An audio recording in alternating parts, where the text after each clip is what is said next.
नाड़ी शोधन प्राणायाम। नमस्ते दोस्तों, आज की इस वीडियो के अंदर हम आपको सिखाने वाले हैं नाड़ी शोधन प्राणायाम। देखो, नाड़ी शोधन प्राणायाम बहुत आसान है, लेकिन उसमें जो बारीक बारीक चीजें है ना, वो आपको समझनी चाहिए कि कैसे कैसे हमको नाड़ी शोधन प्राणायाम करना चाहिए। सबसे पहले तो आप एक आसन में बैठ जाओ और मेरी बात को ध्यान करना, गौर करना और सीधे वाले हाथ को उठा करके सीधी वाली नासिका के ऊपर रखना। यहाँ से आपको प्रारंभ करना है। जैसे ही आप इसको यहाँ पर रखोगे तो ये वाली जो नोस्ट्रेल है ना, आपकी क्लोज हो जाएगी। जब भी आप इस प्राणायाम को करना प्रारंभ करोगे तो आपको मेनली 3 बातों के ऊपर फोकस करना है: पूरक, रेचक और अंतःकुंभक। जब आप इन चीजों को समझ जाओगे ना, तो आप नाड़ी शोधन प्राणायाम को अच्छे से कर सकते हो। आपने अपना अंगूठा नासिका के ऊपर रखा है, 10 सेकंड में आपको ना पूरक करना है। पूरक का मतलब होता है श्वास को अपना अंदर भरना है।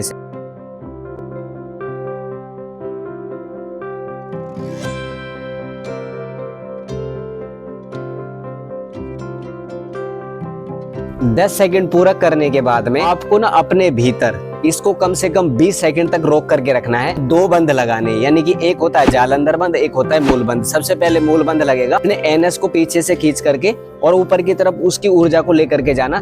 और फिर दूसरा होता है जालंधर बंद। जालंधर बंद में क्या होता है, अपनी ठोडी को यहाँ कंठकूप से ऐसे टच कर लेते हैं यहाँ पर। अब जब आप ऐसे टच करोगे तो आपको मन के अंदर 20 तक गिनने हैं और 20 तक ऐसे करके यहाँ पर रुक जाओगे और 20 तक काउंटिंग करोगे ऐसे।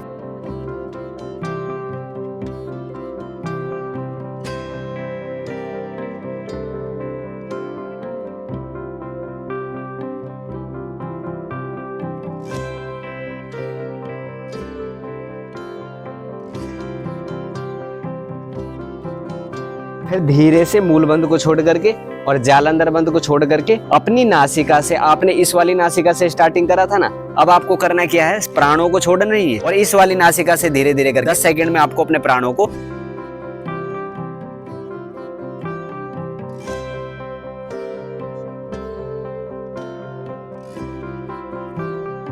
बाहर की तरफ इस प्रकार से छोड़ देना है। ये नाड़ी शोधन प्राणायाम का एक राउंड हो गया। इस प्रकार से आपको नाड़ी शोधन प्राणायाम के 3 राउंड करने हैं। अगर आप इस अभ्यास को लंबा कर लेते हो तो बिना ही हाथ लगाए आप इस वाले प्राणायाम को कर सकते हैं। इसमें बात ध्यान रखने की है कि जब भी आप नाड़ी शोधन प्राणायाम को करोगे तो आपकी ना सांसों के अंदर ना ध्वनि नहीं होनी चाहिए। आप सांस भर रहे हो, ध्वनि पैदा हो रही है ना, तो इसका मतलब नाड़ी शोधन प्राणायाम आप अच्छे से नहीं कर रहे हो, पैदा नहीं होनी चाहिए। नाड़ी शोधन प्राणायाम आपका अच्छे से हो जाएगा। अनुलोम विलोम प्राणायाम और नाड़ी शोधन प्राणायाम दोनों के दोनों ऐसे प्राणायाम है जो एक जैसे किए जाते हैं, लेकिन लाभ भी एक जैसे होते हैं, लेकिन प्रक्रिया थोड़ी सी भिन्न हो जाती है। साधे रोगियों को ना अगर ये प्राणायाम अगर हम करवा देते हैं ना, तो उनको जल्दी लाभ हो जाता है अनुलोम विलोम के साथ करवाने पर। अब इसका बड़ा एक ये भी है, जो भी नाड़ी शोधन प्राणायाम को करता है उसके मन के ऊपर, उसकी इंद्रियों के ऊपर, उसके शरीर के ऊपर नियंत्रण आने लगता है। इस प्रकार से दोस्तों आप नाड़ी शोधन प्राणायाम का अभ्यास कर सकते हो।